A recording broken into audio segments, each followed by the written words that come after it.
Good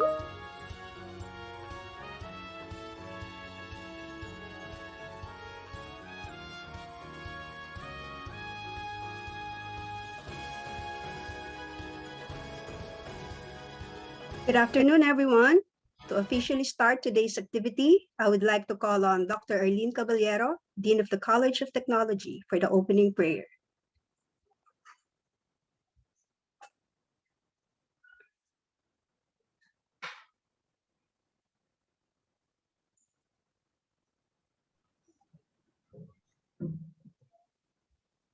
Let us all bow our heads and put ourselves in the presence of the Most High God, God the Father, the Son, and the Holy Spirit.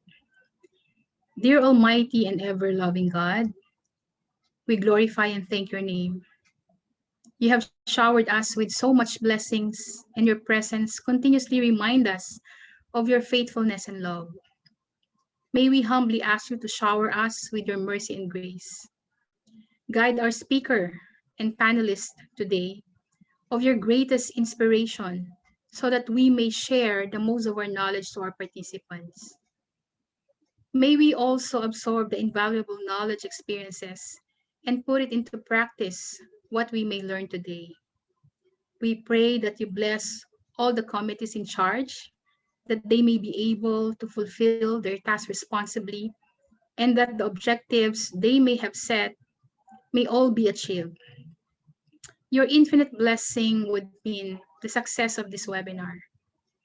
May we be living witnesses of your genuine love through the knowledge that we acquire in this activity. We ask this in the mighty name of our Lord Jesus Christ, our Savior. Amen.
Welcome, everyone, to Research Symposium 2021, hosted by the Research and Innovation Center of the Lyceum of the Philippines, University of Manila.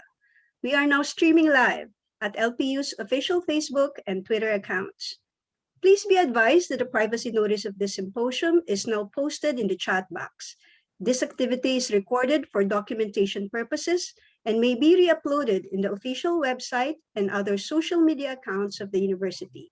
Should you have privacy concerns, please do not hesitate to contact the organizers or send an email to privacy.manila@lpu.edu.ph. Allow me to share some important dates and activities before we start. On Friday, March 5, the Founders Lecture will be streamed live at 2 p.m. via LPU's official Facebook page to honor our founder, Dr. Jose P. Laurel. On March 9, a wreath-laying ceremony by the JPL Foundation and the Manila City Government will happen at the JPL statue in Rojas Boulevard. Classes for the second semester will start on March 15, 2021. And lastly, enrollment reservation for the next academic year 2021-2022 is now ongoing. Early enrollment will start on April 15, 2021. To know more about the admission guidelines and procedures, please visit manila.lpu.edu.ph and our social media platforms at LPU Manila in Facebook and Twitter, and LPU Manila Official in Instagram and YouTube.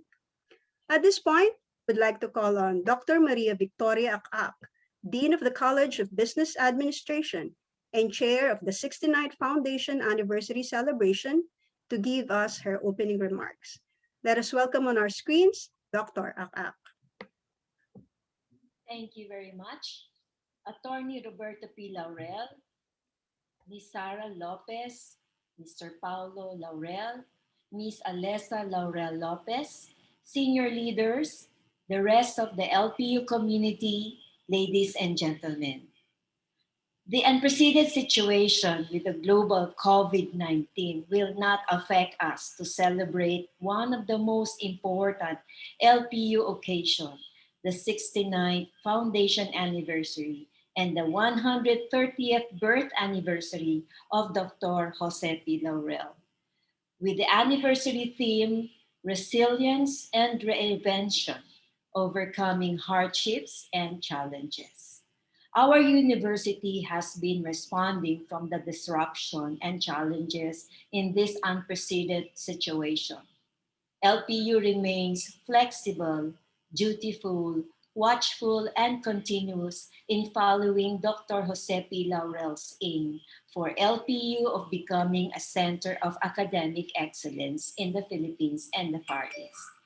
Research is one of the university's missions, which states advance and preserve knowledge by undertaking research and disseminating and utilizing results. Your presence and participation reflect your interest in research. Thank you for joining us today for this research symposium. We thank the Research and Innovations Center led by Ms. Frida Festijo and her team for their efforts on this program. We also would like to thank CPD, the ICT, CBA, and MANSOC in providing us the technical assistance and documentation. Let us stay strong, take all appropriate measures to stay healthy, and continue to care for and support one another. Have a pleasant afternoon, and thank you very much. Thank you very much, Dr. Akak, for that very warm welcome. Now let us get to know our speaker better. I would like to call on Ms. Frida Festijo to introduce our guest speaker for today's activity. Ms. Frida, the screen is yours. All right. Thank you, Ms. Zarina. Good afternoon, everyone, and welcome and thank you for joining us to the first research symposium of LPU Manila for the year 2020-2021. The Research and Innovation Center is very pleased to host this event with the whole participation of the LPU community. Today's talk gives us an opportunity to learn more about evidence-based knowledge and how it is very crucial and important in this time, especially when the most truthful version of our realities are being compromised, especially at the height of the era of social media and misinformation. I am honored to introduce to you our speaker for today, who is a researcher by profession, specializing on evidence-based management and disaster governance. She is also an adjunct faculty in the Steven Zillig School of Development Management at the Asian Institute of Management in the Philippines. She also teaches courses on organizational resilience, strategic disaster risk management, and business continuity management. She was a grant recipient of the European Union Marie Curie Fellowship for the project IT-enabled and network approach to crisis management. and earned her PhD from Ramon Llull University in Barcelona, Spain. Her research interests include organizing processes and social narratives in crisis environments, disaster governance and innovation, and adaptive social processes to address climate risks. So, right away, let us welcome our speaker and a friend of mine, Dr. Yula Bianca Villar. The floor is yours, Dr. Yula.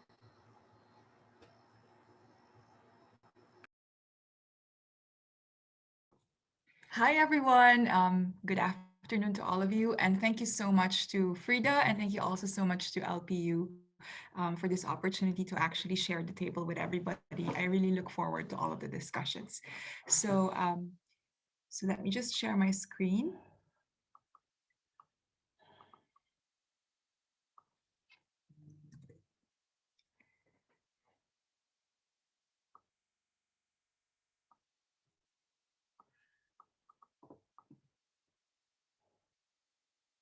So I just wanted to quickly ask if you are actually able to see it in presentation mode. Is it good? Great. So today what I want to talk about is evidence-based knowledge and how we actually leverage information in an era of grand challenges. And actually, I do have a quick poll here, but knowing that this is actually such a huge group, I think I will just ask you to reflect a little bit on this question. On a scale of 1 to 5, 1 being never and 5 being always, how often do you employ research or scientific study before making big decisions, whether it's for your organization, for the team that you're leading, or even for your personal life, or even before forming an opinion about a huge issue? So 1, there's never, it takes too much time and we do not have the resources. Besides, we already know what to do. 2, very rarely, only if there is budget or if upper management asks for it. And we actually rely on our experience primarily. 3 would be neutral. Sometimes we do, sometimes we don't. And maybe that's because of different factors. And then 4 and 5 would be either almost always. We make sure to look at various sources of data or studies to back our decision up. Or we really rely on data-driven decision that is integrated in our organizational process or even our team process, right? So I want you to think about that. And maybe later on during the roundtable discussion, we could actually discuss that more. The reason I started with that question is because, as Frida mentioned, a lot of the things that we are experiencing at the moment in a highly turbulent environment, there's a lot of information that is coming our way. And true enough, according to a study that was conducted by the World Economic Forum, they identified the kind of context that we are actually navigating. And then they mentioned that we actually have a host of risks that we are facing on a day-to-day basis. That will be economic, environmental, geopolitical, societal, and technological. And if you're actually going to see, on the one hand, the likelihood of the risks to occur, and on the other hand, the impact that they have, you'll see that they're actually a mixture of each of those types of risks.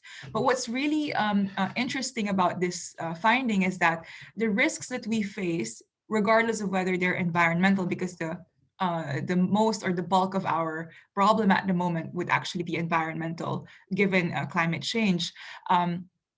You actually see that some of those risks actually have the potential to morph into greater problems that can compound into bigger types of risks.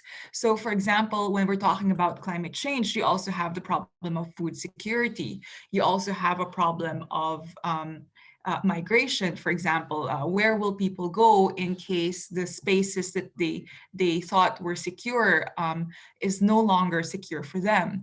And I think that we are actually living that moment of risks forming or morphing into greater risks now in the COVID-19 era, right? So for example, at the beginning, it was only a health crisis or a health issue, but later on, it has actually morphed into much greater systematic problems, wherein we see problems of economic prosperity also going down, for example, people losing their jobs. So that's what we actually call a grand challenge. And according to Ferraro and his colleagues, we've actually entered an era of grand challenges a long time ago. And the way that we're supposed to be making decisions and the way that we're supposed to be managing these kinds of problems is not the same as we would do it maybe 20 or 30 years ago. And what I wanted to anchor the discussion on, as far as grand challenges are concerned, is how we actually manage the information that we are getting. So, in a crisis environment or in a turbulent environment, which is our day to day reality at present, the problem really is not that we do not have information. The problem is not the scarcity of information. Actually, the problem is that there's too much noise and there's too much information. And so the challenge then becomes, how do we critically assess that information, and now how do we use that information so that our decisions, and even the kind of opinions that we are forming and the actions that result therefrom, which include policy, are actually grounded on quality evidence base. And I'm really happy that I'm sharing this space with colleagues from the academe, because what we need now more than ever are the following. We need critical thinking. We need people who are actually able to creatively solve problems. But aside from that, we also need people to learn how to handle data and interpret data in an ethical manner, in a manner that doesn't actually make truth malleable, right? And also, if we're actually going to be looking around with all of these, great issues that confront us on a day-to-day basis, of course, there's the propensity for people to have varying opinions, but even in a space where there are varying opinions or contending opinions, there's still a possibility to actually come at the truth or to arrive at a common understanding of how we can better understand the context we are navigating and how we can better manage it. But we are not seeing that so much at the moment. Instead, we are seeing people who are actually fighting and saying, we have to form our different cliques, and we have to make sure that, that other person's belief is not as valid as ours is. And that is actually a challenge for the higher education institutions and even for the educational institutions in general. We have lost this art of argumentation, wherein we go through constructive argumentation where the goal is to come at a truth, not to conquer the opponent. Now, some examples that we have there would include decision making in a time of COVID-19. Certain examples that really require good evidence base or quality evidence base would be the following questions. And we have seen a lot of decision makers contend with these questions as well. Should we reopen the schools or not? How soon should we reopen the economy and boost local tourism? Should we impose another lockdown? So for example, across different parts of the world, there are varying levels of lockdowns, right? So for example, in the Philippines, you have versions from MECQ to MGCQ to different parts of or versions of the quarantine in a spectrum. Another question would be, should we adopt a work from home arrangement from here on? Noting that on the one hand, some people and some industries are actually able to work in this kind of arrangement, whereas others actually do not have access to the necessary infrastructure. Other questions would include, should we impose higher tax on online sellers and OFWs, given, for example, that e-commerce is at a boost or it's booming? Should we allow our staff to come to work, considering that we also have to take into consideration their safety? Other questions like, should we disallow public transportation? And maybe on a personal note, should we take this medication to keep us safe from COVID-19? Should we take the vaccination, among other things, right? So these are the everyday debates that we are seeing our decision makers contend with, which actually have cross-cutting effects on the micro level lives of each member of the society. And sadly, there have been times, there have been moments wherein we saw that, maybe this kind of decision that was made did not actually come from a place where people really contended or tried to reckon with the existing evidence base. And because of those tough questions that we have to deal with in a turbulent environment or in a crisis environment, all the more that we actually need to ground ourselves on evidence-based decision making. So in the field of management and organizations, there's this boom of evidence-based management. And there are arguments for evidence-based management. And the following, I enumerate here some of those things. So for example, if you base your decisions on good quality evidence, then you make better decisions. You have the propensity to make better decisions.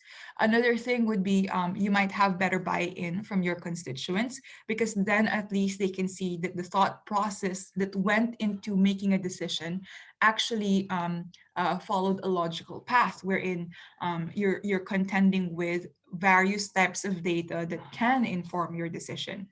Others would be it's grounded on scientific facts that are also context dependent. So I think that's very important. It's not only important that we ground our decisions on scientific facts, it's also very important that we contextualize it according to the environment that we are navigating. Because surely maybe one scientific fact that is that works very well in a specific environment might not work for another environment because of different resource affordances. Another thing about evidence-based management is that if you try to look beyond your own personal experience and really try to create a plurality of different types of evidence that you can look at, then it helps you create a macro preview wherein you'll see what the ripple effects of the decisions that you're actually making. And then ultimately, of course, if you have good quality evidence to back your decision up, then if in the long run this decision is actually going to be to have negative implications for the constituents, then at least you can have a defensible stand and say that based on the evidence that we have collected during that moment, that was what actually worked. And now it's unfortunately now it's not working, but then we actually can iterate and not repeat the same mistakes that we've had in the past. So those are the arguments for evidence-based management. Now, to ground ourselves, to conceptually ground ourselves more, what is evidence-based management? Actually, evidence-based management stems from the practice of the medical field, actually. And then I think it was around 15 years ago when authors or management scholars like Barons and Rousseau and Briner, they started to seriously think about, how we can systematize our decision makings even more as managers, or how managers can do that while resorting not just on the personal experience, and really try to minimize the personal bias. Of course, it's not to eradicate the personal bias, because bias is actually always going to be there in that kind of situation.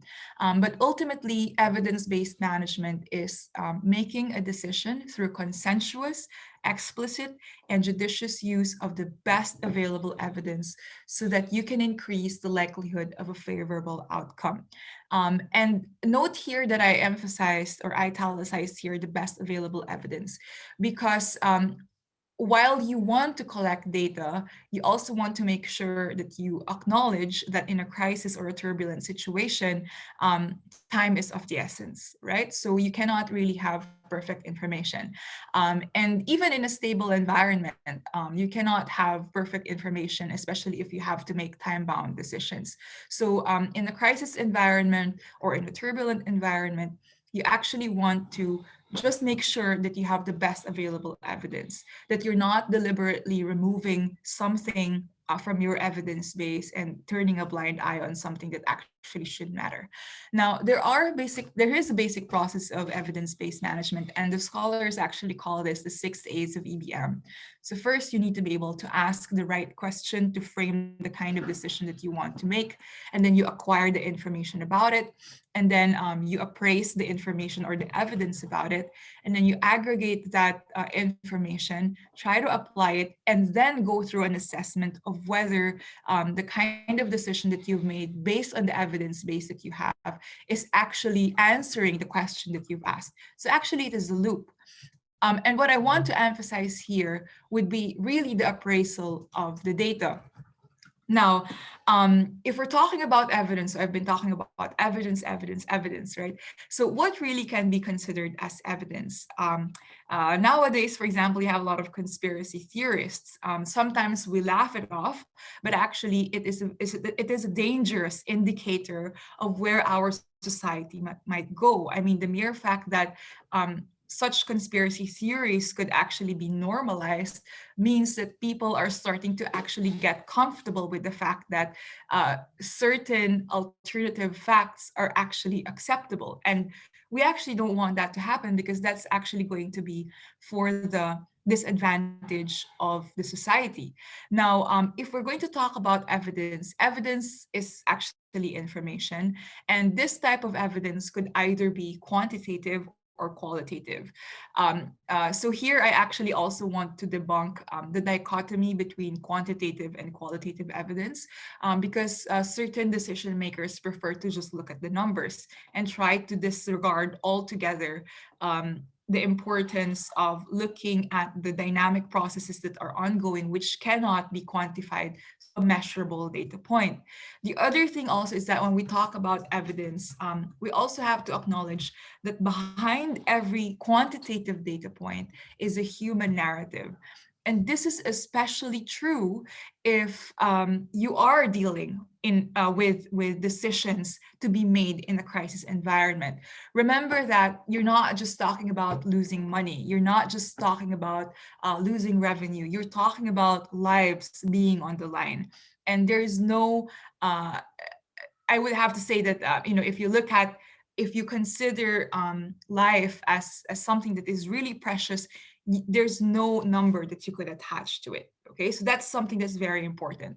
That's why we want to emphasize that it's not just the numbers that you have to rely on as information, it's also the human narrative behind it.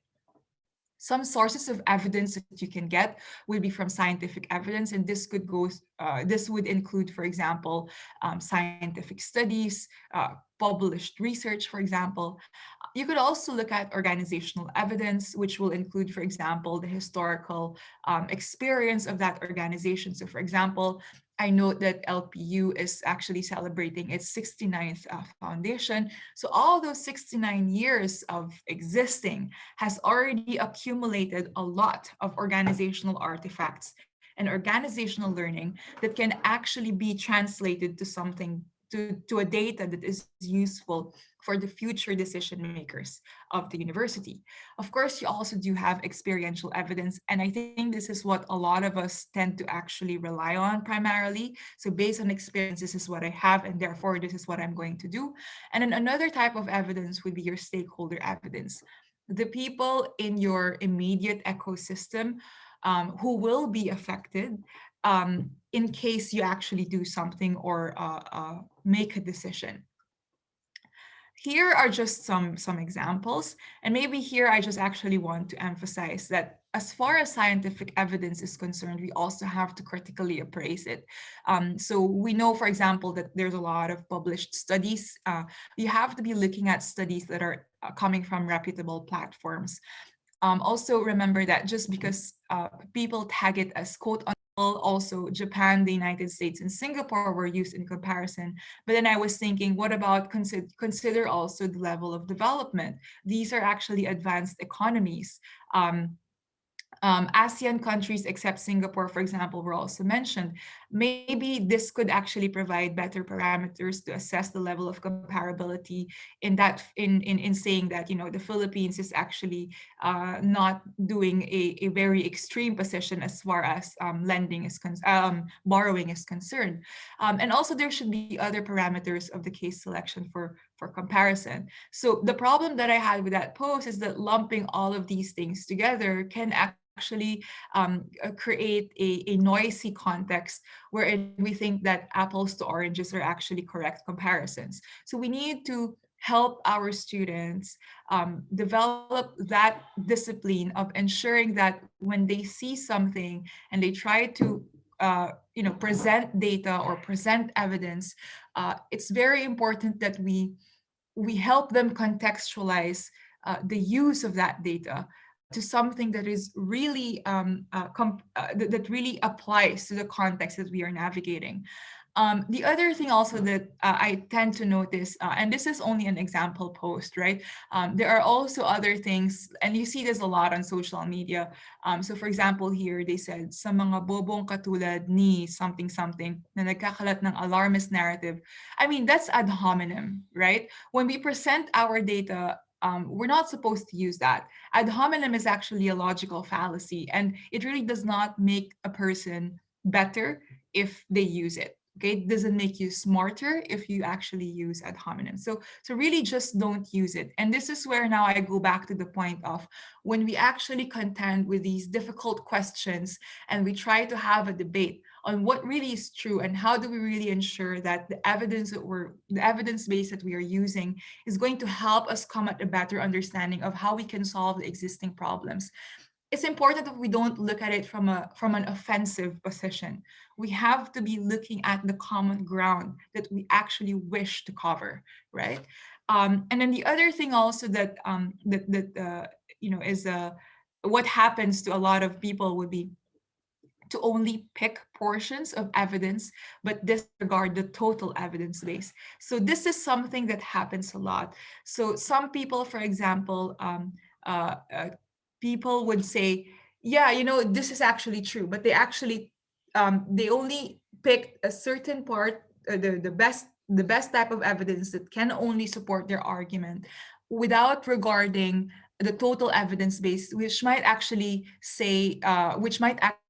argue which might be in contention of the very specific evidence base that you actually picked. So that's actually problematic. So when we're looking at the evidence base, we can't just nitpick something and we can't just cherry pick something as well. It's very important that we actually acknowledge where the total evidence base lies. Now, so for example, here in this post, somebody said that the government will actually not knock on the doors to collect the debts. It's true. I mean, it's actually a true point, right?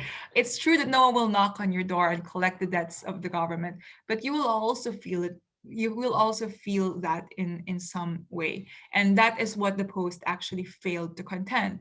So, for example, taxes might go higher, or even, for example, our children are actually going to have to pay in the future much more taxes. So this is actually something that we have to take into consideration as well. And unfortunately, that was actually not presented in the argument. Now, there are other examples. For example, what are other examples that we can actually look at when we're actually trying to implement evidence-based decisions? For example, implementing online-based learning. I think, for example, in the Philippine context, there have been a series of iteration of trying to see how we can actually transition or go back to the face-to-face classroom setting, or at least employ a hybrid setup. So a lot of the universities are already starting to think about that. And other examples would be implementing work from home arrangement. So some things to consider when you're appraising your evidence would be the following: where and how is evidence gathered? Is it the best available evidence? Is there enough evidence to reach a conclusion? And are there reasons that the evidence could actually be biased? So there are skill sets that we need to build on in order to do this well. So for example, one would be critical problem solving. The McKinsey quarterly said that deliberate calm is also one of them. So for example, um, especially in a crisis environment, it's a high stress, high emotions environment. And sometimes you just tend to lose your cool. But actually, when you're appraising a specific type of data, it's very important that you have a you approach it level headed. Statistical thinking is also very important, and I'm not talking about hard inferential statistics, right? Even descriptive statistics, for example, presenting averages, for example. Remember that if you only have a sample size of one, and somebody said one out of one, that's actually equal to 100%. Whereas it's different if you have 10 out of 10 saying that's also 100%. So I think the representation is very important, and really teaching the students and really employing this discipline of statistical thinking is also very important, because then at least we learn to question the numbers that are presented to us. Also, seeing beyond the data point, reading the signals, being introspective and reflective, being analytical, also listening. That's a very important skill to have. Reading is very important too. Big picture orientation and the ability to distill information into actionable items. Now, a very important point about evidence-based management is that you cannot have complete evidence, but you have to try to go for best available evidence. So this is basically evidence that is trustworthy, that is contextualized, and always in good faith that the person has taken into account all the information that's available. So our context does not the problem is that our context does not allow for perfect information. And even in statistics, for example, you're always working with margins of errors and confidence levels, right? So we have to also acknowledge that this is how it translates to real life. The best available evidence surpasses no evidence at all. So just because, for example, you say that there's very few evidence, does not necessarily mean that you should disregard it altogether. It's better for you still, and you'll still be in a better position if you actually try to employ best available evidence. It is likely to be more inclusive, more defensible, and more grounded. And then, of course, when we try to look at evidence-based management or even evidence-based learning and employing it in research and education, there will be implications for the hiring process and the admission process, the culture of the organization or the culture of the university, and also the participation of those on the top. There are some misconceptions. Just remember also that with evidence-based management, you're not trying to disregard practitioner experience altogether. In fact, it is a part of the evidence base, but you want to temper it and make sure that you are complementing it with other types of evidence. Also, evidence-based management, as I mentioned, is not just all about the numbers. It's as much about the numbers as it is as much about human narratives. Other people are also saying that managers don't have the time for EBM because it takes too much time. But actually, if you build that culture, which actually also doesn't happen overnight, you really have to build that culture, then it becomes muscle memory for everybody. So each organization is unique, so scientific evidence is limited. Some people are arguing this, but actually, when you think about it, there's a lot of published papers already that talk about combinations of contexts. So that's something to take into consideration. Besides, there will always be something that we can learn from another context. Maybe not 100% transferable to our own context, but there will be something that can be learned from that. If you do not have high quality evidence, you cannot do anything. This is not true. Bottom line is you want to try to be seeking evidence. And if you're trying to seek evidence and you go through a reflective process or a reflexive process, and you try to really contend with, the different ripple effects of the decisions that you're making. So it's not that you cannot actually do anything just because the evidence is not of quote unquote high quality. And then, of course, some people also think that just because you have the evidence, you already have the answer. No. Remember that the evidence is information, and information is there for you to process. So how you process it is actually going to matter. Now, I'm going to end with this slide wherein I want to actually raise points for reflection about grounding our knowledge creation with appropriate evidence base. And this is really more a challenge to higher education institutions and schools in general. We need to zoom in on critical analysis and problem solving. And I think that there's a huge opportunity for us to do that at the moment, now that we're actually exploring asynchronous and synchronous sessions. So students can now actually start to download the knowledge in the asynchronous sessions, and all of our synchronous sessions can actually be devoted to discussions, right? Modes of assessment should not only consider memory. So of course, memory work is extremely important, but we also need to be looking at the ability of the students to integrate the things we teach into the current events. We also have to encourage students to question and create a conducive space to explore varying standpoints. I mean, I think the reason that a lot of people are letting loose and getting really angry on social media and also offline is because they don't have the conducive space to air that out. And the schools are actually safe learning environments to explore how we can argue better and how we can actually discuss better, right? So I think that's a very important challenge for HEIs and schools in general. We need to also encourage how to learn to ask the right questions. That's actually a very important skill that you don't develop overnight. You develop this with having a conducive environment and also a helpful culture. The goal of this course also, as I mentioned, and I'll emphasize this again and again, is to come at a better understanding of the truth and not to destroy the opponent. Also, I noticed that a lot of the students, especially for my students, I try to encourage them to read again. I not just read short bites or sound bites. I know that the generation, of course, is changing and the kind of media that they're consuming is different. But I think there's a lot to be gained from sitting still and reading a really good book or reading a really good article and really, writing long form, for example. Also, it's very important that as we go through these challenges for the HEIs, we don't just encourage a culture of questioning, that we also encourage or establish a culture of research. Research is very important.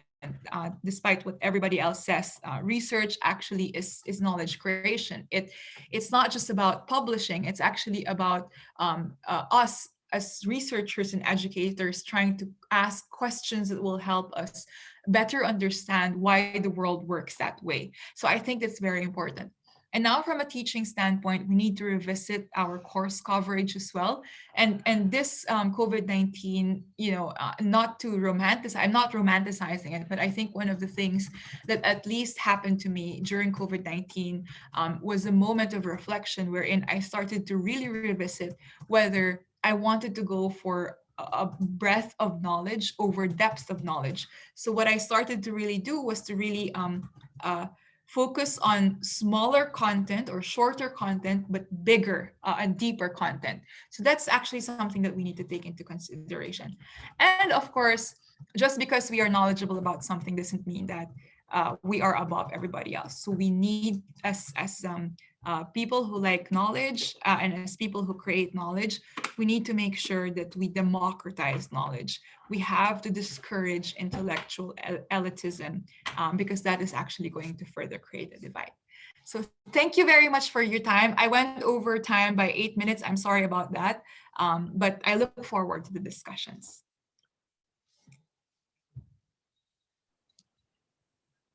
Thank you very much, Dr. Yula.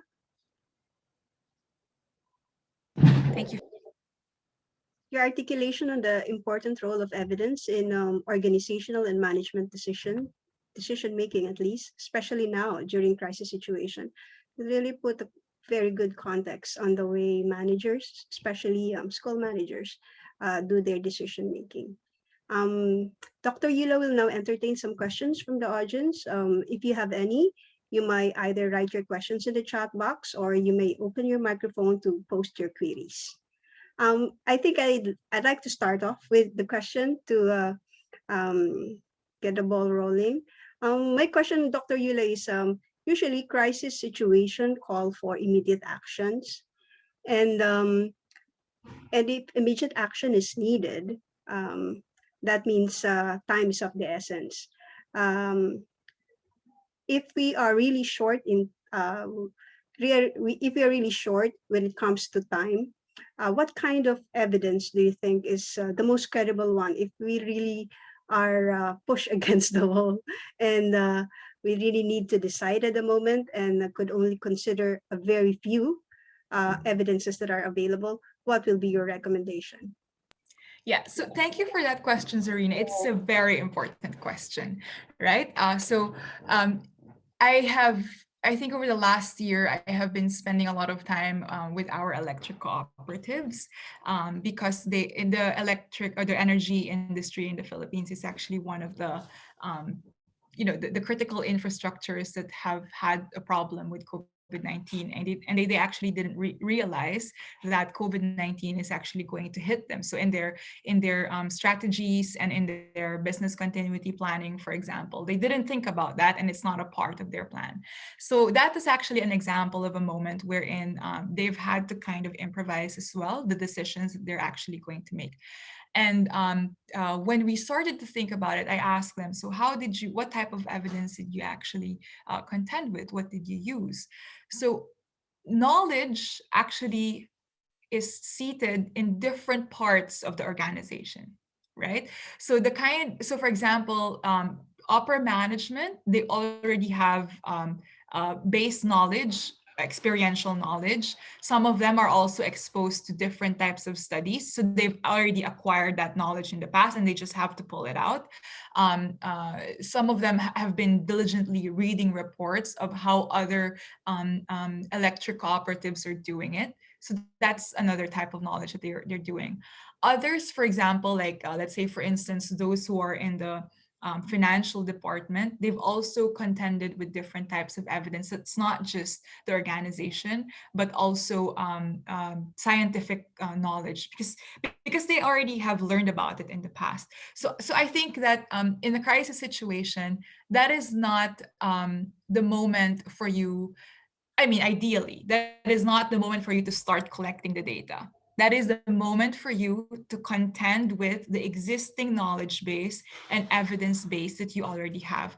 And what you want to be doing is to actually pull them out and say, this is what this study actually did.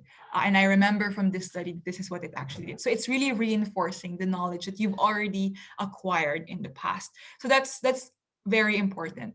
Of course, maybe you'd want to make more studies. So for example, in COVID-19, right, HEIs, they started to really think about whether we can reopen the schools. For that, you really need a specific type of evidence. And other universities, I'm not sure about LPU, but for example, I know DLSU and Asian Institute of Management, they made a rapid appraisal study. So if you have on your team somebody who could actually do this and they have the skill set for it, they could actually start to pull out the data as fast as possible and really create actionable items out of that data. So maybe just to summarize, the answer is one, crisis moment is not the moment for you to start collecting the data. So it's important that you have already established that culture of knowledge creation and evidence-based decision making, so that when the crisis comes, all you need to do is actually to pull out the data. I hope I was able to answer your questions, Zarina.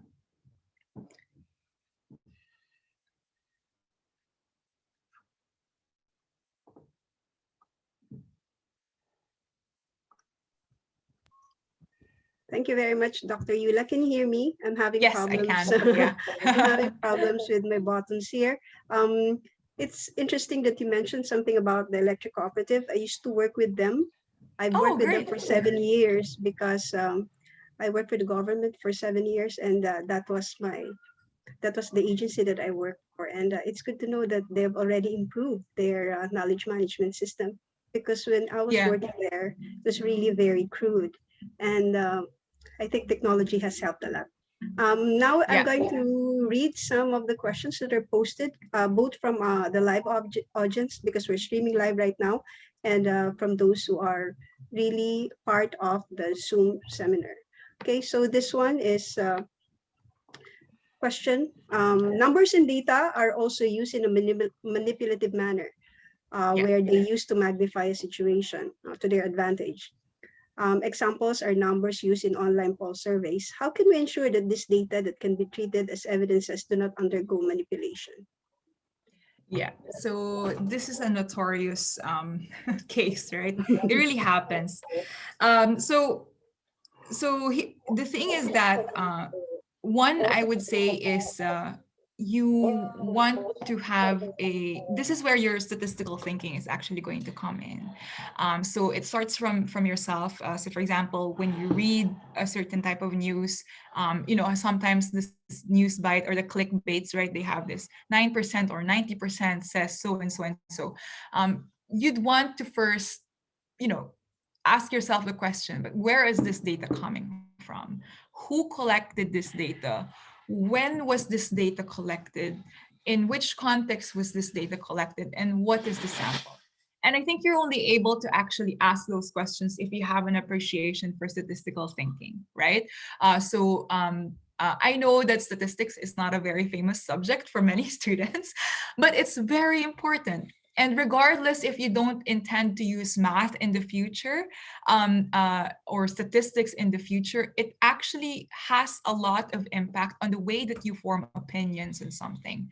So that's one way to check for the manipulation. The next thing is who is reporting it. So I think that sometimes what happens is the data as is collected really well, but the way in which it was presented was not presented well, or it's biased in a certain way because they wanted to highlight a certain agenda, right? So it always helps to go back to the source. And if you're actually able to go back to the source, one of the things you can ask is how reputable is this institution who is collecting it, right? And some open source data, for example, also have that as well. So for example, I would trust data that is coming from the technocrats of our Philippine Statistics Authority, right? But how other decision makers are going to interpret that data, I'm not so sure, right? So those are the things that I actually need to ask. So I need to go back to the source of the data. That's what I would say. Go back to the source of the data, check who collected it, check for the reputability of that institution who's collecting it, and the contexts in which it was actually collected. And make statistics cool again. Okay, descriptive and inferentials, they're very, very important. And one of the things I also always say to my students is that correlation does not equate to causation. Don't ever forget that. Because some people think that just because two factors are correlated, it means they're causing one another. And that's actually not true. But students tend to forget that, especially if they're shooting from the hips and saying, I think this is, because A leads to B because I'm seeing both numbers are spiking up. And I'm like, yeah, no, it's not. And you'll only learn that if you actually appreciate statistics. But also it's a challenge to our statistics teachers, right? We need to make sure that we're teaching statistics in a way that the students are also able to see the impact on their lives or their roles as future decision makers. Because remember that our students will be our future decision makers. So it's very important also that we do that. I hope I was able to answer the question in a short manner. Yeah, thank you for that question. Okay, thank you very much, Dr. Yula. We have a comment here from the live stream from Nicolo Agapito. Well, he basically says that numbers can give you trend, but qualitative data can give you insights on behaviors driving a certain output or results. So that was his comment. I think that was very much in line with what you just discussed. I We have definitely a agree. we have a question here also from Jody. Thank you for the interesting topic, Dr. Yula, very timely in the age of fake news. Can you give us practical and efficient tips on how to filter immense information we read? Yeah.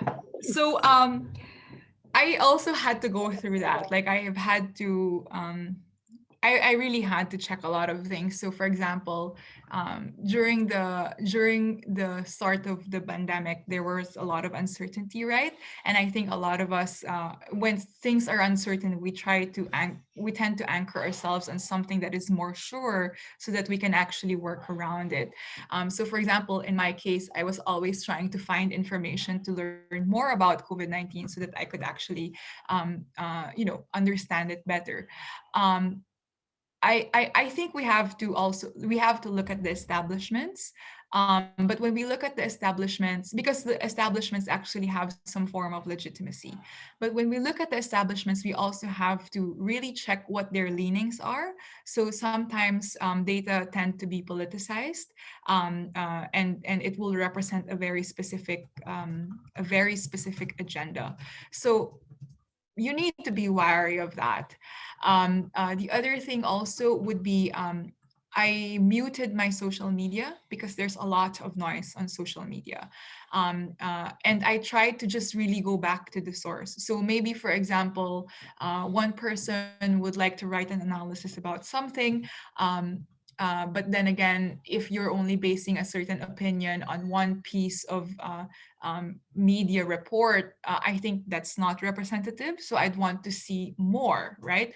And this is also one of the reasons why now I really prefer to just read published papers, because the published papers, I mean, by papers, I mean published research, or social science research, is because uh, they have had the luxury to actually the luxury of time to really think through their arguments, and these are actually peer-reviewed arguments as well. So the academic community or the scientific community has actually had a go at those arguments, and they tried to see if it's actually an acceptable argument for the kind of theme that we have.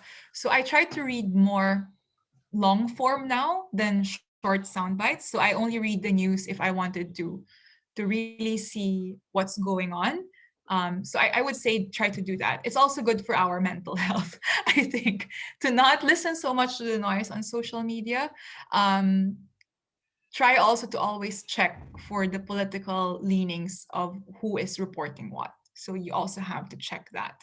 And then you have to contend with yourself if you actually are leaning more towards that or not. But I think the most practical point that I can give is to really go back to the source and triangulate that source with other sources to see if it is actually correct. Um, Sorry, Zarina, I'm just going to add one more thing. I also noticed Go ahead. that on social media, there's this tendency for a lot of people to have these quotations, right? I'm not sure if you like this small pictures wherein they have the person and then there's a quotation of somebody who said something. I feel that those things are actually not taken in context all the time. So it's always taken out of context. So when somebody says something about that, I feel like it's more for the clickability of the news. So when somebody posts something like that, try to really go back to the source and see what is the context in which this was actually said. Um, yeah, those are some of the things that I would say are very important. The other problem that I'm currently facing, actually, or the challenge that I have is I know I have the discipline to actually check for the evidence base, but I also tend to face different people who really are big on the conspiracy theories, and they're also really big on spreading the fake news. And it's hard for me, and this is what I need to learn, and I hope we can all create that community of learning together, wherein how do we talk to these people without having to go through a really very heated argument and destroying one another. Like, how do you change the perspective of that person, right? To say that this is how you're supposed to be contending with this information. So that's the current challenge I feel is also big at the moment. And I know I'm not alone in that. So that's a gap that we still have to fill. I fully agree with you, Dr. Yula. It's also one of the biggest challenges I have right now. Like, do we engage or do I engage trolls, for instance, in social media? Yeah, Especially it's when very hard. It's really it's very hard. pretty, And especially if you know the person, because there's this cognitive dissonance wherein this is my friend, and then this person yeah, is nice to me, but especially it's among different, online right? friends. So Yeah. it's a challenge. And I think I mean, ultimately I will decide to obviously say, okay, at one point you have to remember that this is not the truth, right?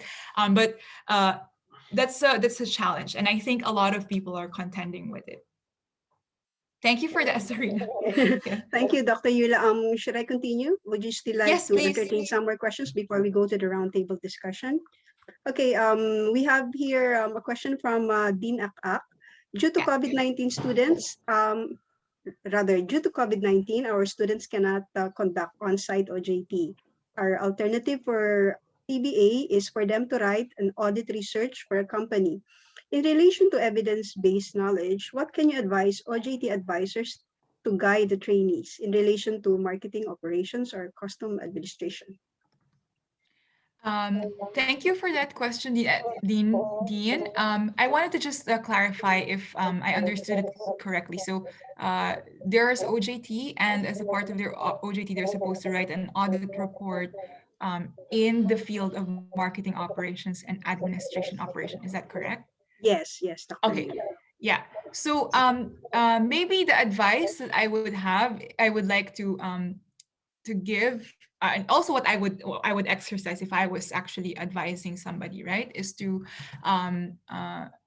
well, now it's easy because the question is, do you have access to the information? That's one problem, right? Especially now that we are in an online setting. So it's very important that we help our students gain access, maybe introduce them to the gatekeepers. So because there's always a gatekeeper of information.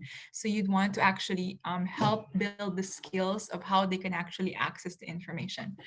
The next thing that I think is very important that we guide our students to do is to help them frame or ask the right questions, because we want to encourage them to ask questions that will have an impact, that will lead to that logic of discovery about how we can do things better, because really that's the point of research, right? The point of research is not just to publish something. The point of research is to open up the field to discuss certain things that will help us better understand why our field works that way.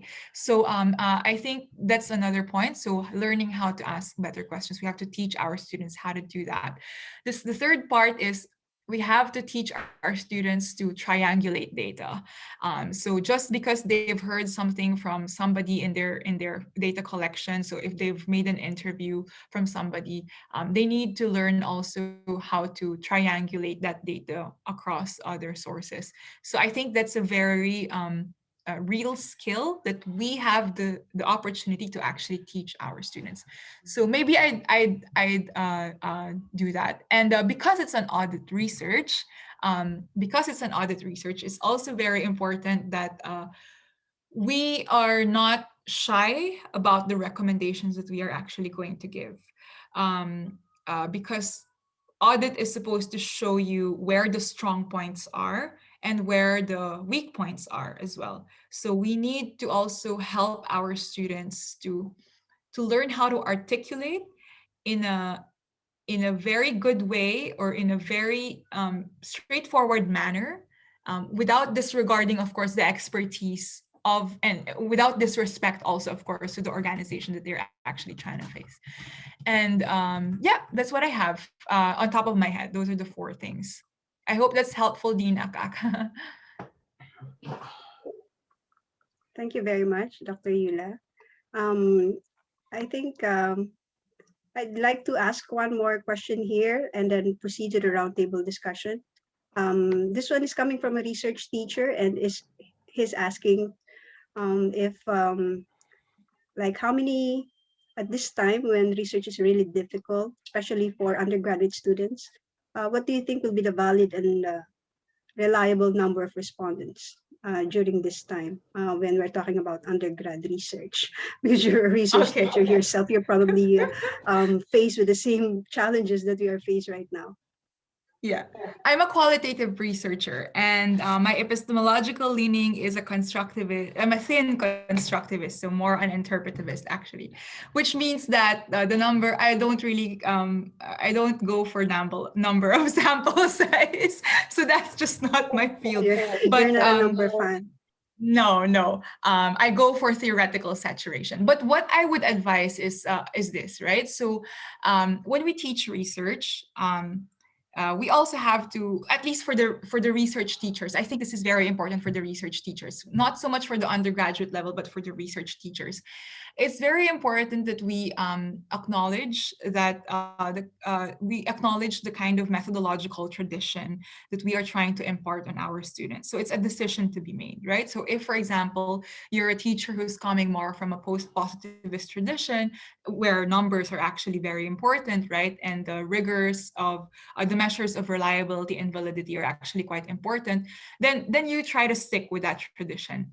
But if, on the other hand, you are the kind of teacher and the kind of institution that actually promotes more the interpretivist or constructivist tradition, then you're not so much more about the numbers. You're actually more about the thickness of the data, right? So this is a very important acknowledgement that we are supposed to have as teachers, because then we don't provide our students with expectations that are not realistic, right? So we don't want to give unrealistic expectations to our students.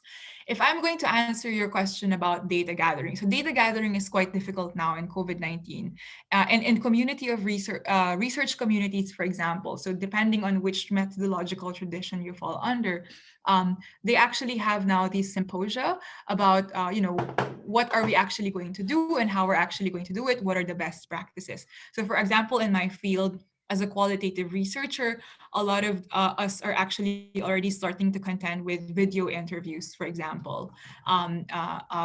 We are also starting to already look at different other methods, like, let's say, for example, asking somebody to write diaries, and we'll have access to that, right? So there are different practices in the post-positivist tradition. Maybe you have other things, but of course the standards will still stay the same. So for example, in order for you to achieve central limit theorem, n has to be equal to 30 and not less, right? So the more the better, right? So those are some of the things that you have to take into consideration. You have to try to align yourself with the best practices of your research community, because then that actually will help you try to navigate what kind of data collection methods am I supposed to be doing, and what should I actually be controlling for. So that's I think it's harder more for the lab people, for people who actually go to the lab. But for us social scientists, we have some leeway in terms of data collection. Yeah. Okay, thank you very much, Dr. Yula. There are several other questions posted here in the chat box, but in the interest of time, we will just be collating them and then forward them to you if you have time to Yeah. answer some of those queries. Absolutely, yeah. Yeah, thank you very much, Dr. Yula. I now pass the screen to Ms. Joanna Rojo, the RIC office. She will be the one moderating the roundtable discussion, which will be represented by the different faculty members and chairpersons from the different colleges in our university. Thank you, Dr. Yula. We'll be talking again later. Thank you so much, Serena. Okay, thank you, Ms. Serena, and thank you, Dr. Yula Bianca Villar, for your discussion. We shall now have our roundtable discussion to be spearheaded by the college representatives of Lyceum of the Philippines, University, Manila. First up, we have Dr. Abigail Carlos. She is the program head of the Social Science and Legal Management Department. She's also the QC5 chair of the College of Arts and Sciences. Good afternoon, Dr. Abigail.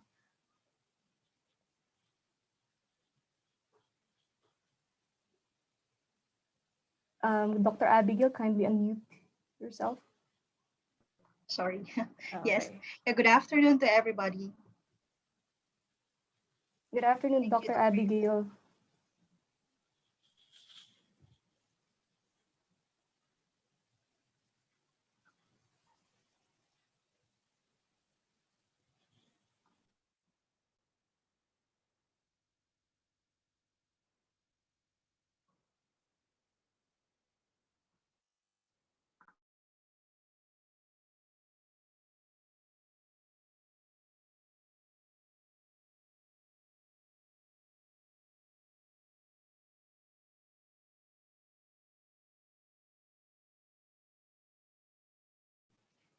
Dr. Abigail?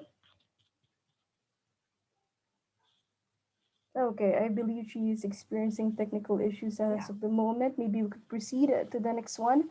Um, I mean now, oh, okay, she's here. Dr. I'm Abigail. sorry. I'm Okay, sorry. I'm okay, no using problem. different gadgets. It's okay, Dr. Abigail. Go on. Proceed. Yeah. With Dr. Eula's presentation, it's very insightful.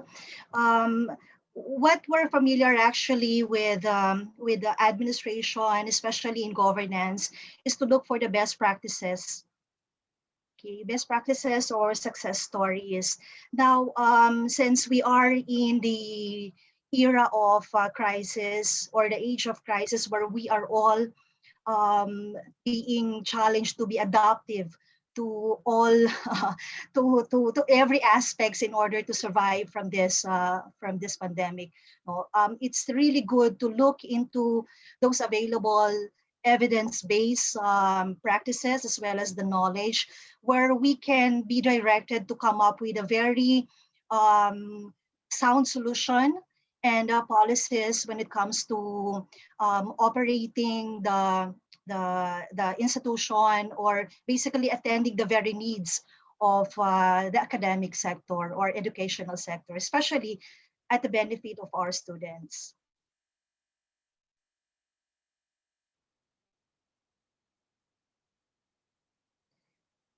I would I would also like to add that the evidence-based management also prevents us to become so subjective when it comes to our judgment. Since there are certain issues, concerns raised by our students nowadays, like how to keep them being motivated, like diminishing social aspects because of limited interactions with their faculty as well as their classmates. Technical issues, of course, on the other hand. It is also viable to really gather all those evidence-based information in order to resolve these issues and concerns of our students, and that we are not becoming too subjective, though every educators must be really compassion. Yung TLC, the tender loving care, would really have to be observed by teachers as well as the managers when it comes to assuring or guaranteeing the quality education of our stakeholders. That would be all. Thank you very much. Thank you so much, Dr. Abigail. Now we have Sir Philip James Minyosa, the College Secretary and QC5 Chair of the College of International Relations. Hello, Sir Philip James. Yeah. Hi. Good afternoon. Hello, good afternoon, sir. Thank you very much, Dr. Yula, for the very insightful discussion. And perhaps the way that I could start engaging your discussions uh, to note some of the important points that I gathered from this afternoon's workshop, webinar rather.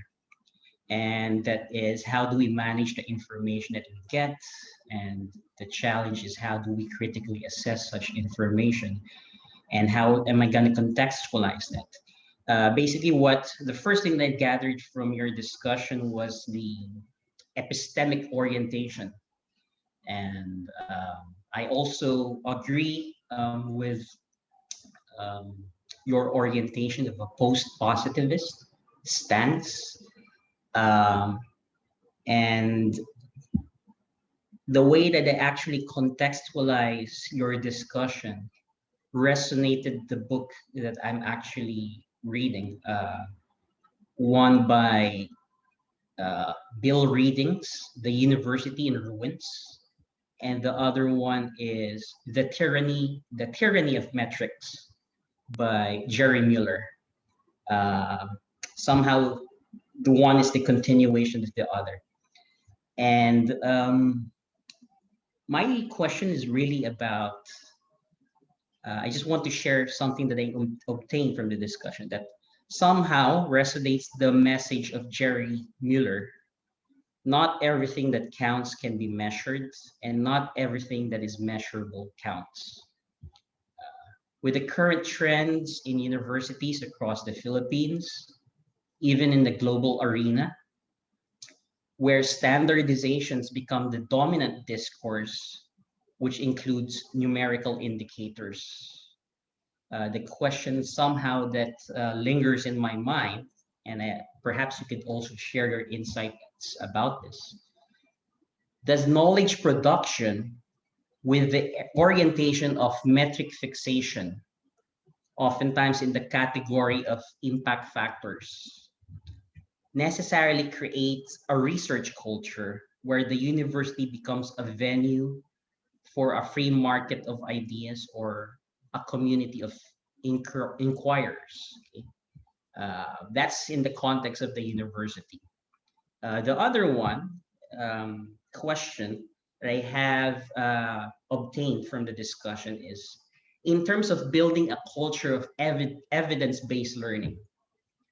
The current trend of anti-intellectualism provides a challenging position in our current social cultural milieu. I just want to hear your response on those two contending positions, those contradictions. We are pushing for evidence-based learning and we want to enrich that. But at the same time, there's this challenging torrent of anti-intellectual movements that, oftentimes are anchored in populist narratives. I think that practically encapsulates what I gathered from your discussion. And thank you very much for this opportunity.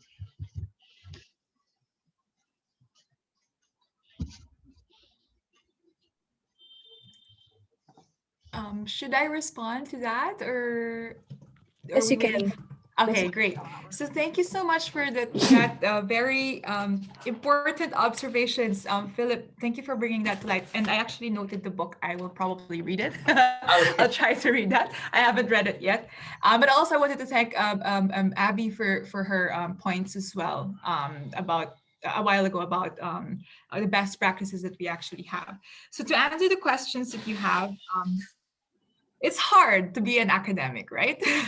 I just have to say, it's really hard.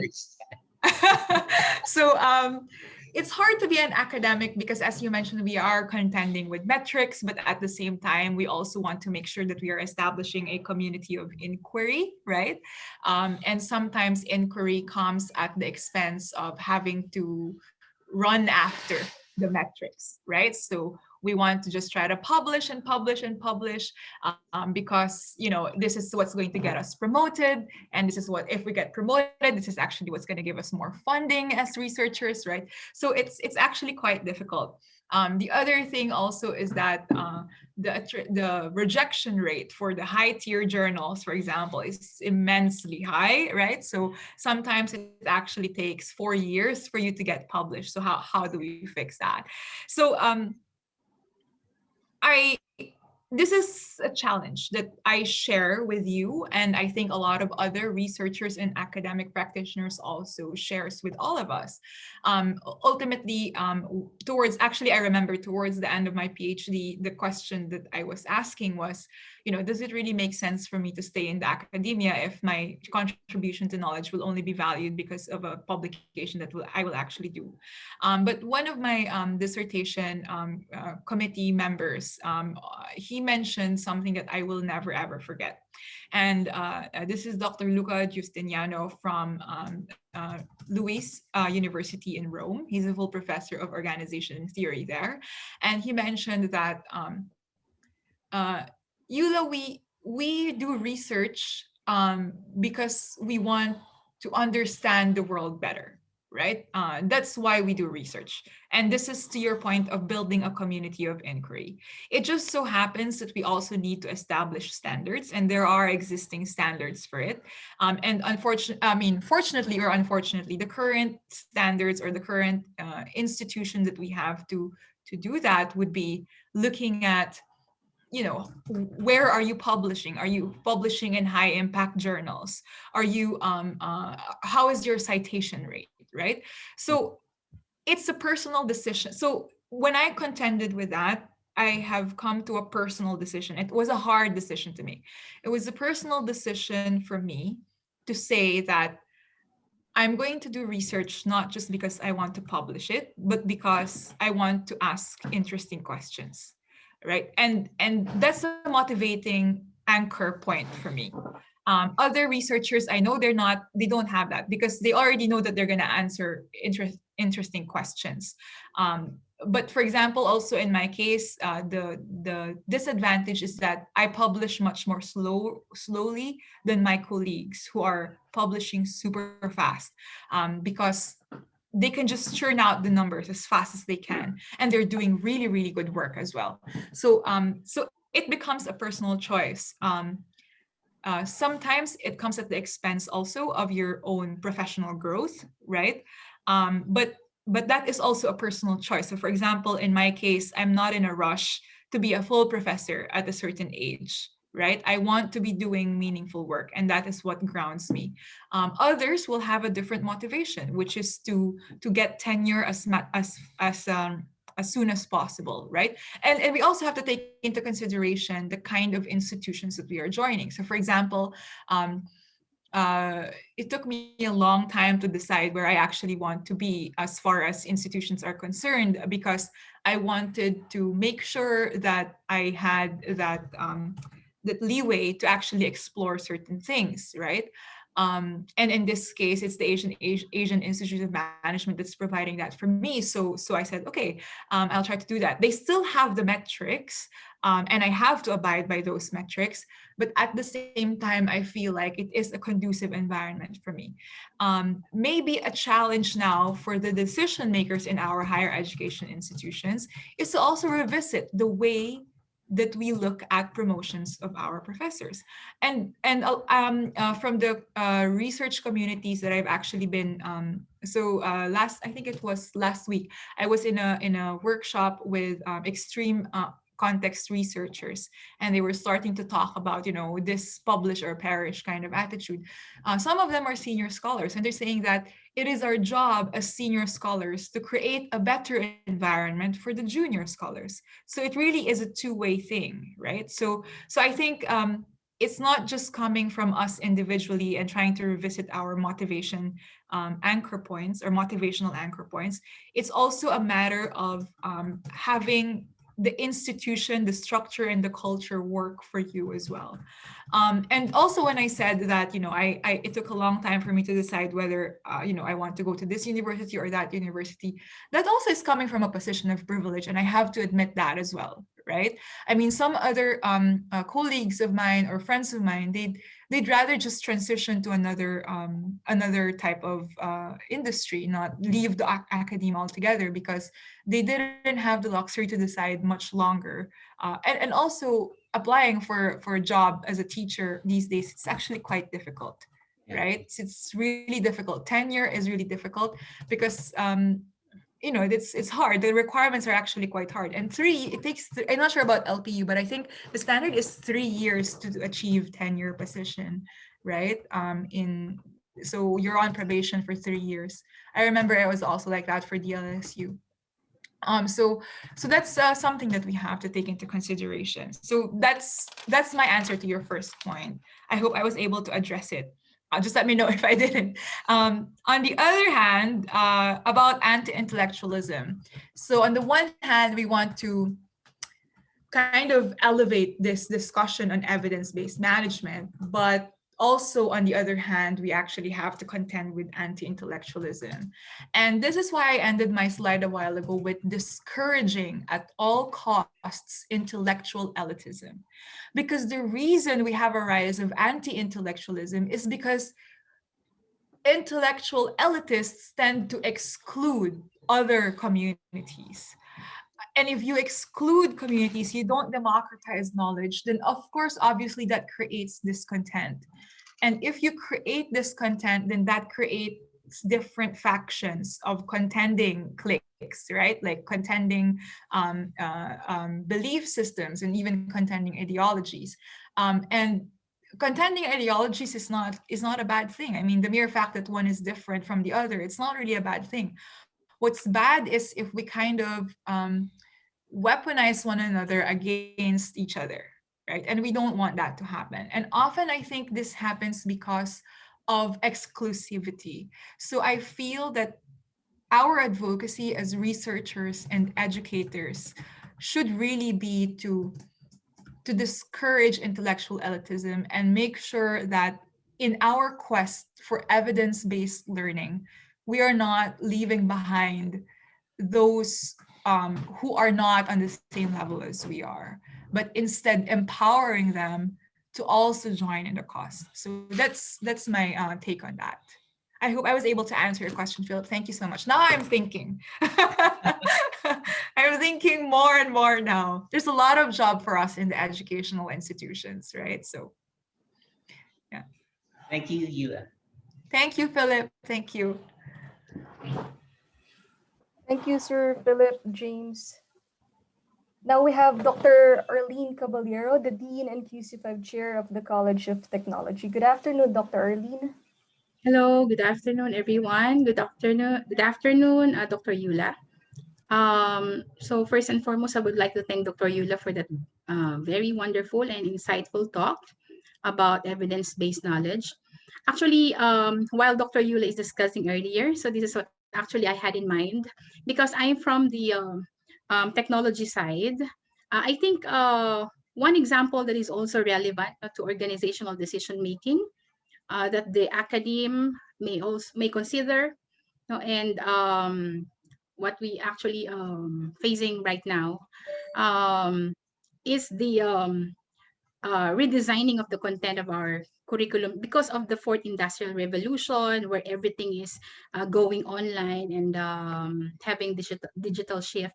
So whether we should redesign the content of our curriculum to make the content still relevant to our current situation because of all the online and the digital shift. Well, I think I agree now that before we do that, jump into that, is we have to really consider this the evidence-based knowledge, or like at this point in time. So yes, what I have in mind is just to really focus on the survey data, or maybe conduct research about that. But we also need to consider uh, practitioner, the professional, not just like what you mentioned, experiential and other sources of this evidence. Before we really jump into that, because there's really a push now that to redesign the content and the curriculum because of this. Actually, now we are now in the 5R IR, because of all this. Oh yeah, so I agree, with that, and I really, thinking about this, all of this source of evidences, because of this, whether we really need to redesign it now, or what else, what we could still be improved. Yeah. Thank you so much. Yeah, thank you for those points, Arlene. Also, just to say to everybody, just call me Yula. Okay, no need to call me Dr. Yula. Just call me Yula. It's fine. So Arlene, thank you for your point, and I want to kind of uh, specifically zoom in on your point about redesigning the curriculum. Are you currently in that stage of redesigning the curriculum, or? Yes, actually, there is a push, that we could redesign because of the current situation right now. We're in, everything is having digital shift because of this. Everything is going online. Yeah. So I think that it's true. Like a lot of us are starting to really think about how we're going to redesign the curriculum. For me, from a micro level, right? I really am working with my academic program director to really rethink how we are supposed to design the curriculum at the Asian Institute of Management. And I'm, for example, she's also encouraging me to really rethink if if the syllabus that I have is actually representative of the current times, right? So it's an exercise that a lot of us should be doing, regardless of which field we are in. But for the College of Technology in particular, as you mentioned, we are now entering the fifth industrial revolution, right? Um, uh, I think only 4 years ago I was just reading about the fourth, and now we're in the fifth, right? So that's something to take into consideration. Um, I was thinking, because you pointed out that you need to also integrate other forms of knowledge. There's a move now towards transdisciplinarity. So I'm not sure how mature how we're able to actually go there in that direction of transdisciplinarity, wherein disciplines actually come together. Because remember the kind of challenges that we are facing at the moment, even in online learning, right? The kind of challenges that we are facing is not just isolated to one very specific field. So for example, when you're starting to think about the role of technology in a certain society, you're also talking about issue of inclusivity, which is ultimately a sociological or a political science perspective, right? Or if you're talking about technology adoption, it's not just the technology and the design itself, it's also the usability of that. So you also need to be looking at how acceptable it is to the people. So there's questions of culture as well.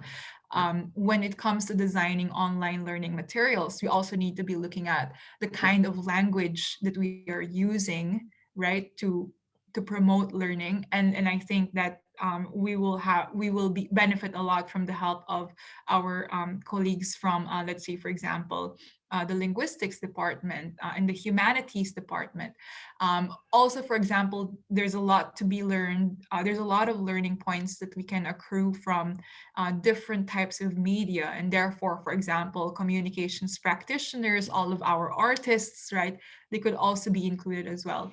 So that's that's the fire that's burning on my back. Like, I'm thinking, for example, how can we encourage that more, that when we try to redesign our curriculum to account for the current context that we're navigating, that we're not actually operating in silos anymore. That we're not just saying, this problem is only specific to the engineering department, or this problem is only specific to the business department, or this is only for the social science, legal, or let's say, for example, international relations department. Um, I'm hoping that when we think about redesigning our curriculum, we could actually all come together. I don't know how it will happen, because each HEI will have their own traditions, and we have to be respectful of the traditions as well. You cannot just disrupt and shake the boat just like that, right? You need to also account for.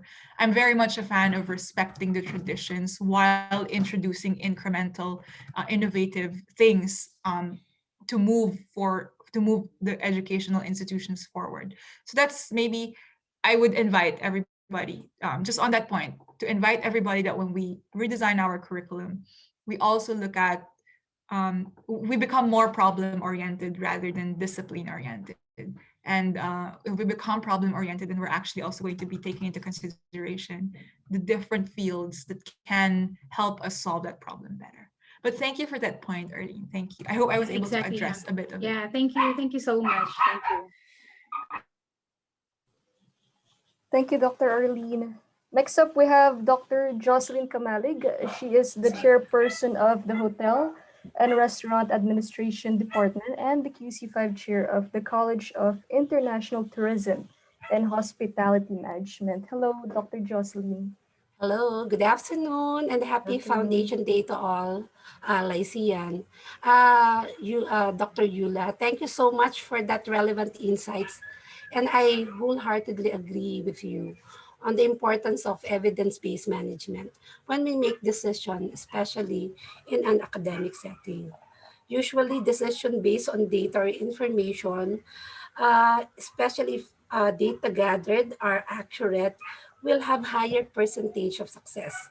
Okay, I really agree with that.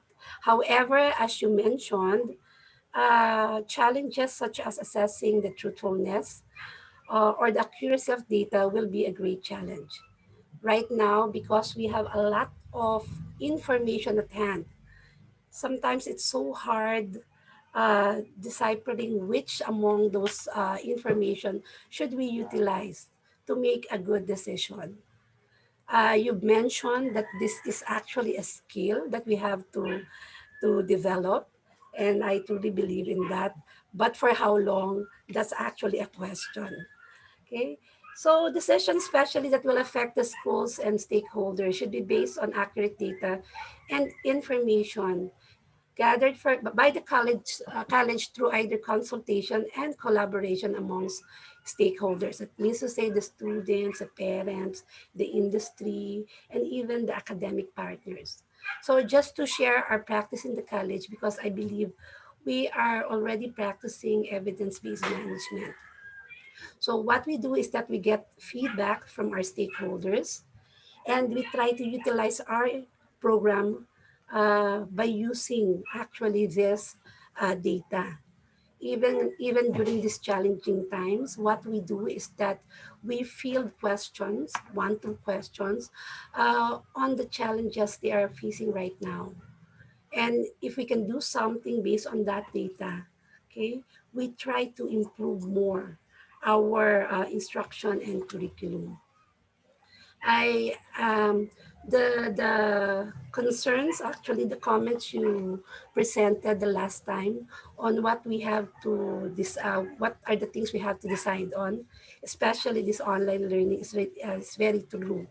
Okay, we have to decide on the content, how long will the content be. So that's the reason why in the college, we actually decided to just include the most essential learning competencies. And it's also hard to choose, okay? Because uh, for me, it's actually most essential, but for the others, it's not. So that's the reason why we strengthen our collaboration with the industry so that we can also get feedback for our improvement of the curriculum and instruction.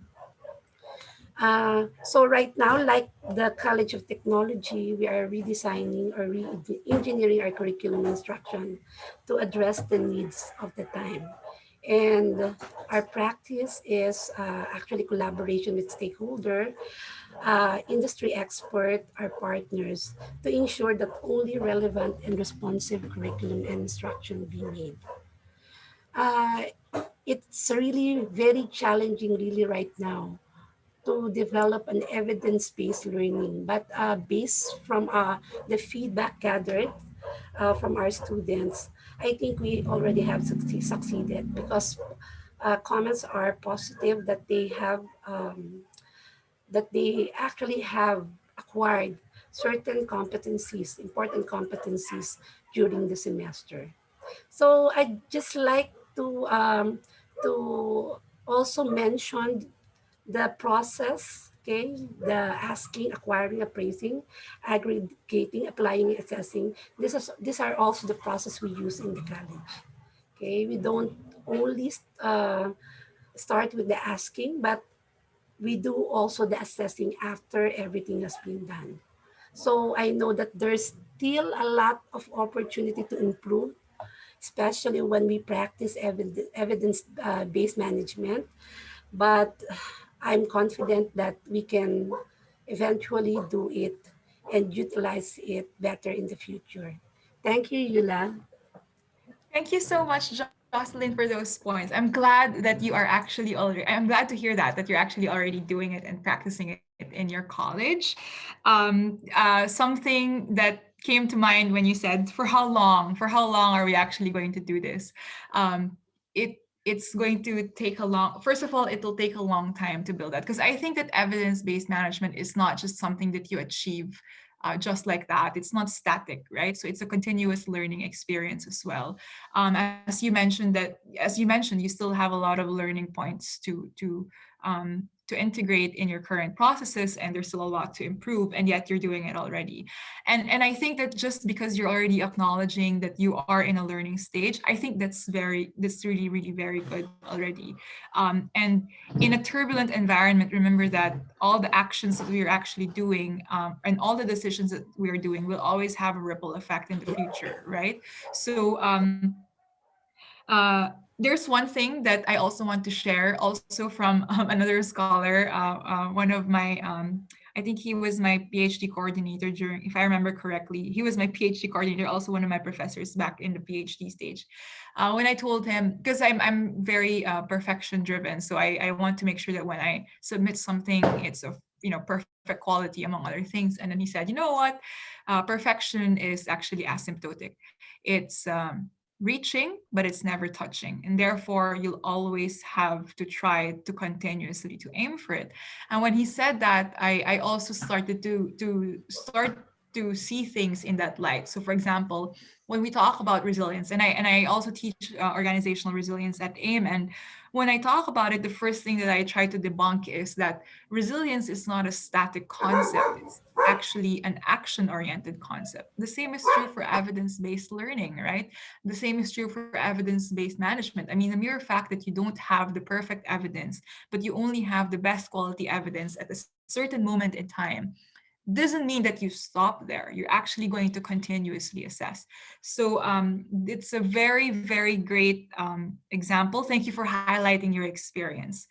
Maybe just one last point in terms of how do we achieve this and for how long until we actually achieve this.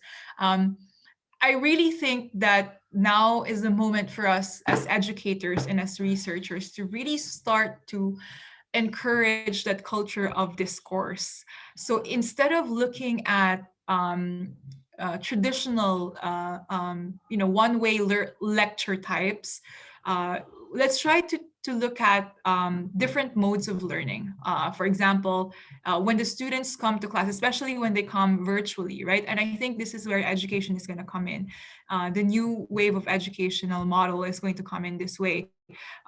We're going to have to focus on discourse, on problem solving, not anymore on the downloading of the knowledge when we meet virtually. Also because students tend to get bored, right? When they like just watch maybe 60-minute video lecture, it's really boring. They could just actually just watch that on YouTube. So that's something that we also have to take into account when we're redesigning it. And then the last bit is, I think we have to encourage our kids. So it really starts in the school, because the school is that safe learning environment to learn something.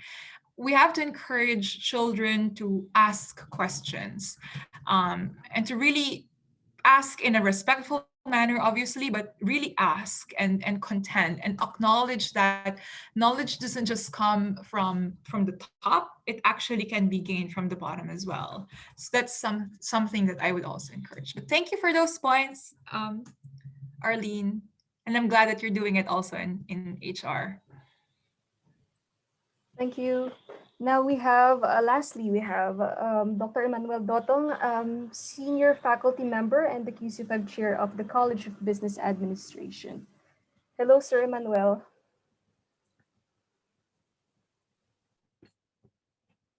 Hello. Before anything else, I would like to thank you, Dr. Yula, for that very insightful presentation. Honestly, the evidence-based approach is very relatable to business programs, as we utilize this concept in our day-to-day session when discussing about real-life business cases coming from the industry. We even embed this principle through market research and business intelligence in our curriculum. As you all know, in the world of business, where competition is the name of the game, evidence-based management is one of the most important elements for decision making. The key to surviving in business is to know the right questions at the right place at the right time. From understanding the right market for your business, choosing the right design and features for your product and services, solving the financial and accounting problems, to deciding to make or buy materials necessary for your product development. Evidence-based management empowers business executives to validate their rule of thumb with data-driven research, insights, and external validation coming from stakeholders, adding a layer of scientific and artistic approach in every management decisions. As Dr. Yula said, the best available evidence that you can get will help increase the likelihood of meeting the organizational goals by presenting the risks and potential mitigations that can solve business problems with actions taken during the decision implementation. I would like to take this opportunity to plug in our program. In the LPU College of Business Administration, we offer several business programs that can help you be a better entrepreneur and business administrations in your desired industry. We offer the Bachelor of Science in Business Administration, major in Operations, Business Management, and Marketing Management that has a level 4 accreditation in PAGCOA and also known to be one of the Center of Excellence in Business Administration program. We also offer the Bachelor of Science in Management Accounting and the Bachelor of Science in Accountancy, which has a level 3 accreditation in PACOCOA, producing certified public accountants annually, having an above national passing rate.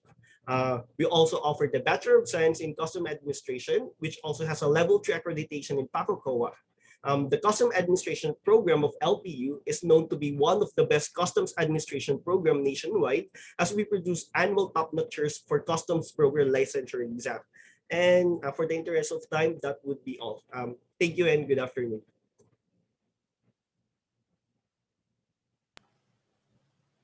Thank you, Sir Emmanuel. Any points to add, Yula, or none? Yeah, none from my end. I'm just happy to hear all of those responses from the different colleges and different ways in which they are actually already implementing evidence-based learning. So congrats and kudos to everybody. Okay, thank you once again, QC5 chairs. I do believe we have learned the importance of evidence-based knowledge and management by looking into the context that we are currently navigating, especially in today's world, that we are bombarded with too much information and noise. What we need now more than ever, according to Eula, is critical thinking, ethical handling, and the interpretation of data and constructive argumentation, which Eula clearly discussed to us. Now, one crucial takeaway from her talk is that not all evidence are valid. And with that, she also identified credible sources of evidence, such as scientific evidence, organizational evidence, experiential evidence, and stakeholder evidence. And with that, once again, thank you, Dr. Yula Bianca Villar, for gracing our research symposium today in lieu of our Foundation Week. We shall collect all the remaining comments and questions and email them to you. I shall now give the floor to you, Ms. Zarina. Thank you once again, Ms. Yula. Thank you very much, Ms. Jovi. We have now reached the tail end of this afternoon's symposium. And as a token of our gratitude, our university would like to present our Certificate of Appreciation. Lyceum of the Philippines University Manila awards the Certificate of Appreciation to Dr. Yula Bianca Villar as grateful acknowledgement of her distinguished and invaluable services rendered as a resource speaker during the conduct of the event entitled Research Symposium 2021 in celebration of the 69th Foundation Anniversary and 130th Birth Anniversary of Dr. Jose P. Laurel, held on March 4, 2021 via Zoom. Given this 4th day of March 2021, Lyceum of the Philippines University, Intramuros, Manila. Signed by the Chair of the 69th Foundation Anniversary Celebration, Dr. Maria Victoria M. Acac, and our President, Attorney Roberto P. Laurel. Thank you very much, Dr. Yula. Let's give our guest speaker this afternoon a virtual round of applause. We value so much your very insightful and also forward-looking thoughts on evidences, especially in crisis situations like the one that we are facing right now. We hope that we could have you in future research symposiums that our university may have in the future. Thank you very much, Dr. Yula, on behalf of the organizers of this research and on behalf of the whole committee of our 69th founding anniversary. We are truly glad and thankful of your presence because you have enriched this afternoon's, you have enriched our lives as academicians and researchers with your input on evidence-based learning and decision-making. Thank you very much. And for all of those who attended this seminar, this symposium, we'd also like to extend our gratitude to all of you and to the roundtable discussants as well. Thank you very much, everyone. Thank you very much, everyone, and thank you for having me. I really enjoyed the discussions. We did also.